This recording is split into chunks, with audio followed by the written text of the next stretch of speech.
നമ്മുടെ സംസ്ഥാനത്ത് അടുത്ത കാലത്തുണ്ടായ വലിയ ദുരന്തമാണ് മുണ്ടക്കൈ ചൂരൽമല ദുരന്തം. അതൊരു വിവാദ വിഷയമാക്കി സ്വന്തം ഉത്തരവാദിത്വത്തിൽ നിന്ന് ഒളിച്ചോടാനാണ് കേന്ദ്ര സർക്കാർ ശ്രമിക്കുന്നത്. അതൊരു ഖേദകരമായ നീക്കമാണ്.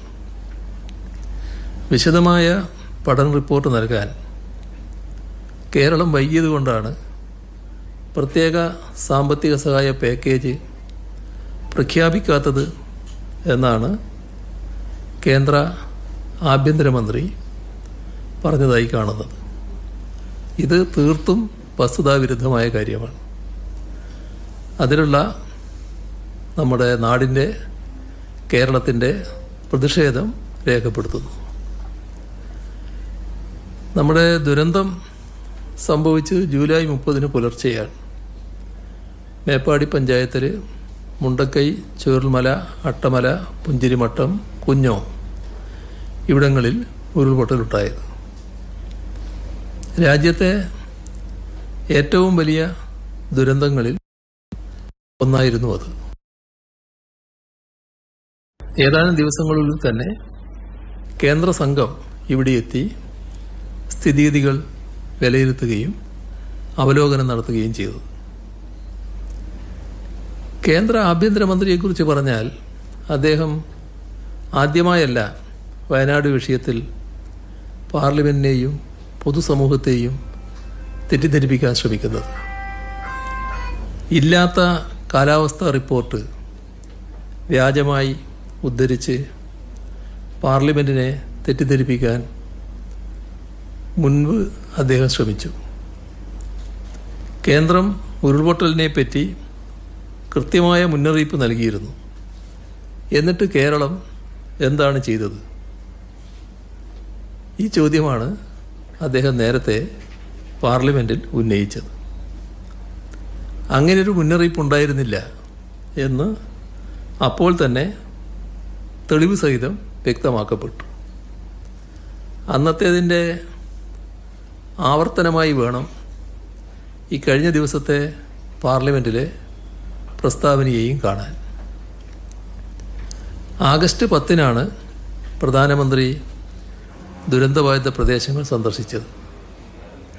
കേന്ദ്ര സംഘത്തിന് മുൻപാകെയും പ്രധാനമന്ത്രിയുടെ മുൻപാകെയും ദുരന്തത്തിൻ്റെ പശ്ചാത്തലത്തിലെ കേരളത്തിൻ്റെ ആവശ്യങ്ങൾ ആ ഘട്ടത്തിൽ തന്നെ കൃത്യമായി അവതരിപ്പിച്ചിരുന്നു.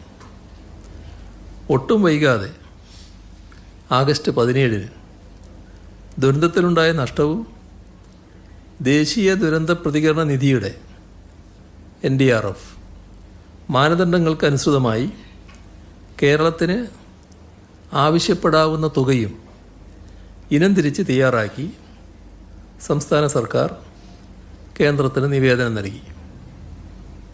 പ്രതീക്ഷിക്കുന്ന ചെലവുകളും വരാനിരിക്കുന്ന അധിക ചെലവുകളടക്കം ഉൾപ്പെടുത്തി ദുരിതാശ്വാസ പ്രവർത്തനങ്ങൾക്കായി 1202 കോടി രൂപയുടെ പ്രാഥമിക സഹായമാണ് ആവശ്യപ്പെട്ടത്. പ്രധാനമന്ത്രിയുടെ സന്ദർശനത്തിന് ശേഷം 100 ദിവസത്തിലധികമായി. മെമ്മോറാണ്ടം സമർപ്പിച്ചിട്ട് 3 മാസത്തിലധികമായി. കേന്ദ്ര സംഘം വന്നുപോയിട്ടും മാസങ്ങളായി. ഇതിനിടയിൽ മറ്റു പല സംസ്ഥാനങ്ങൾക്കും രേഖാമൂലം ആവശ്യപ്പെടാതെ തന്നെ സഹായം നൽകിയിട്ടുണ്ട്. എന്നിട്ടും പ്രത്യേക ധനസഹായമായി 1 രൂപ പോലും ഇതുവരെ ലഭിച്ചിട്ടില്ല.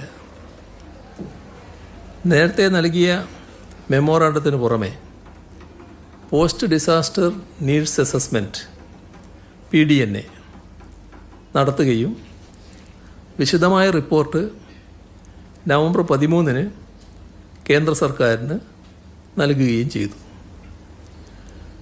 റിക്കവറി ആൻഡ് റീകൺസ്ട്രക്ഷൻ എസ്റ്റിമേറ്റായി മേപ്പാടിക്ക് 2221 കോടി രൂപയും വിലങ്ങാടിന് 98 കോടി 10 ലക്ഷം രൂപയുമാണ് കണക്കാക്കിയിട്ടുള്ളത്. ഈ റിപ്പോർട്ട് വൈകിയത് കൊണ്ടാണ് പ്രത്യേക പാക്കേജ് പ്രഖ്യാപിക്കാത്തത് എന്ന വിചിത്രവാദമാണ് കേന്ദ്ര ആഭ്യന്തരമന്ത്രി കേരളത്തിൽ നിന്നുള്ള എംപിമാർക്കുള്ള മറുപടിയായി പറഞ്ഞിരിക്കുന്നത്. ഇത് ദുരന്ത മേഖലയിലെ ജനങ്ങളെ ദ്രോഹിക്കുന്ന നടപടിയാണ്.